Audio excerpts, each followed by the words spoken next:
आज शानदार जो मोमेंटम है यहाँ पे आता हुआ हमें दिखाई दिया है। Q4 के रिजल्ट्स आए हैं और रिजल्ट्स के ऊपर चलिए एक बार मैनेजमेंट से भी बात कर लेते हैं। अगर हम ओवरऑल नंबर्स देखें तो नंबर्स काफ़ी शानदार देखने को मिले हैं। प्रॉफिटेबिलिटी में सीधा 68% का जंप आया है। वहीं अगर हम एसेट क्वालिटी की भी बात करें तो वहाँ पे भी हमें एक इम्प्रूवमेंट जो है वो देखने को मिला है रिजल्ट्स पे। और साथ ही फ्यूचर आउटलुक पर चर्चा के लिए कंपनी के MD and CEO Parth Pratim Sen Gupta ji हमारे साथ जुड़ गए हैं। Parth sir, first of all good morning and congratulations. Numbers हमें काफी शानदार देखने को मिले हैं। इनफैक्ट अगर हम एसेट क्वालिटी की भी बात करें तो ये हमें अच्छी सस्टेनेबल साइड में जाती हुई दिखाई दी है। इसके अलावा जो बाकी के हाइलाइट्स हैं वो किस तरीके के हैं? इस क्वार्टर में हमें सभी पैरामीटर्स में काफी हमने उन्नति की है।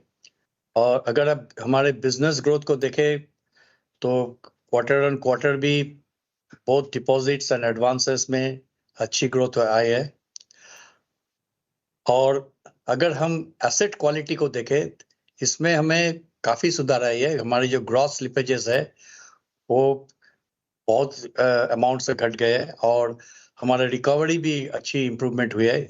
इसके कारण जो हमारा प्रोविजंस रिक्वायरमेंट जो है वो काफी कम हुआ और ये प्रोविजंस रिक्वायरमेंट कम होने के कारण मेरा जो प्रॉफिट है उसमें काफी सुधार हो गया। काफी हमने अच्छा प्रॉफिट दिखा पाए हैं। राइट, अच्छे प्रॉफिट रहे हैं पार्थ जी और आंकड़े आपके सामने और स्टॉक पे रिएक्शन भी वही है।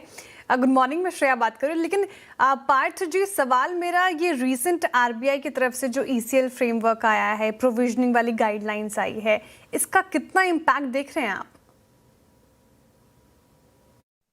इस सर्कुलर तो कल ही रात को आया था, तो अभी तक हम लोग उसको डिटेल्स में अभी तक हम लोग एनालाइज नहीं कर पाए। एनालिसिस चल रहा है, पर हमने दिसंबर के ऊपर एक रफ फिगर किए थे। करीब 1200 करोड़ का टोटल इम्पैक्ट आएगा, जो कि हमारे रिजर्व्स पर है। RBI ने परमिट किया कि इसको हमने डायरेक्ट रिटेन अर्निंग्स के थ्रू से ये इम्पैक्ट को हम ले पाएंगे। तो दिसंबर के अनुसार 1200 करोड़ का इम्पैक्ट है, जो कि 5 साल में करीब पर ईयर 240 करोड़ आ रहा है। पर अगर हम Q4 का अगर हम रिजल्ट्स देखें तो हमारे SMA बुक और बाकी जो जितने भी बुक्स है सभी में 0, 1 एंड 2 सभी में काफी इंप्रूवमेंट हुआ है। डेलिक्वेंसी बुक भी 7.5% से घट के ऑलमोस्ट 6% हो गया है। सो ओवरऑल डेलिक्वेंसी बोल रहे हैं NPA प्लस SMA पूल लेकर के। तो इसके कारण मेरे ख्याल से शायद कुछ हमको और कम करना पड़े, पर ये हमको देखना पड़ेगा। अभी तक ये क्रिस्टलाइज नहीं हुआ है। तो जैसे कि आपने बताया कल ही रात को सर्कुलर आया, तो थोड़ा सा अभी इस टाइम पे टाइम चाहिए सारी की सारी चीज़ों को मापने के लिए। लेकिन इसके अलावा एक सेक्टर और है MFI बिजनेस। यहाँ पे हम देख रहे हैं कि काफ़ी सारे रीजंस के चलते, चाहे वो जियोपॉलिटिकल टेंशन हो, इस पूरे ही सेक्टर में एक प्रेशर जो है हमें रिसेंट टाइम में देखने को मिला है। लेकिन आपके बैंक का किस तरीके का यहाँ पे ट्रेंड है, और साथ में अगर हम फ्यूचर आउटलुक की बात करें, गाइडेंस की बात करें, तो वो किस तरीके की होंगी? माइक्रो फाइनेंस में मैं ये कह सकता हूँ कि सभी जगह में काफी हद तक जो उन्नति आई हुई है। हमारे जो पहले जो था, जो एसेट क्वालिटी को लेकर के जो चिंता था, तो वो ग्रॉस स्लिपेजेस माइक्रो फाइनेंस में काफी गिर चुका है। हमारा रिकवरी भी अच्छा हुआ है। मेरा तीनों book SMA 0, SMA 1 and SMA 2 तीनों book compare to last quarter ये काफी हद तक गिर चुका है। इसके लिए मैं ये कह सकता हूँ कि एसेट क्वालिटी में माइक्रो फाइनेंस में अच्छा इंप्रूव हुआ है, जिसके कारण बिजनेस का भी ग्रोथ हो रहा है। अगर आप Q अगर आप देखेंगे, हम लोग दिसंबर क्वार्टर में करीब 14,000 करोड़ का डिसबर्समेंट किए थे, वो करीब 16,000 करोड़ हो गया Q4 में। और अगर आप टोटल देखेंगे तो करीब 8% ग्रोथ हुआ है दिसंबर से मार्च क्वार्टर तक। तो ये अगर अभी तक जो अप्रैल का भी जो मैं स्थिति बता सकता हूँ कि कलेक्शन एफिशिएंसी अभी भी 99.5% के ऊपर चल रहा है। अगर इस तरह से ये वजह रहे, इस तरह से ये बनाए रहे, तो मेरे ख्याल से आगे जाके भी ये एक अच्छा स्ट्रॉन्ग पॉइंट होगा बंधन बैंक के लिए। ओके, माइक्रो फाइनेंस पॉजिटिव है, एसेट क्वालिटी लगातार इंप्रूव हो रही है, साथ ही कलेक्शन एफिशिएंसी भी अच्छी है। पार्थ जी, तो फाइनेंशियल 27 के लिए ग्रोथ साथ ही प्रोविजनिंग गाइडेंस क्या होगी फिर आपकी?